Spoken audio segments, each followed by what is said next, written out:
সকাল বেলায় যে মরণের ঘুম থেকে উঠছি, ওই খন্ডের এক বেডিং এ কইতাছে কে গো আজকে বলে আড়া দিব। আড়া নিবার যাম হই না মুন্ডা টানতাছে না, তাও জোর করি কইলে যাও আড়াটা নিও গা। পোলাপান থুয়ে আন্দান বহানি বাদ দিয়ে থুয়ে তাড়াতাড়ি গেলাম, ওই দইছি গেলাম। পরে যাই দেখি হাইরে নম্বা নাইন, গরিব মানুষ আর কুত্তরি, ধনী মানুষই বেশি। কতখান খাইতাম ওই দাম পড়লাম, তোরা আড়া দিবি না এবার ওই তো পুরা বেগার কোনো ঠেহা আছিল আমার কাগর দে যা করছি না মুখ চিনি আড়া দিতে আছে আঙ্গর আড়া দিব আমরা গরিব মানুষের আড়া পামু কোন আড়া দিবি না খুদে কষ্ট করাইলি সারাটা দিন ওই তো মধ্যে। পরে আর কি এই আডার ভরসা থাকতে থাকতে জীবনে অতিষ্ঠ হয়ে গেলাম গা।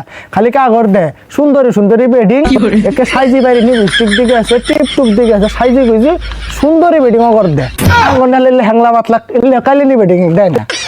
ঘুরে আই পড়লাম এখন বেড়াং আয়ে দিয়ে গরু বাছুর এক রুই ফেস এখন বেড়াং আইবেন কোন খবর বেন কুত্তি দে আমার আজ বিপদ হয়েছে আডাও পাইলাম না বেড়াং তো আজ অসম্মানী আমার ফার্ম নাই।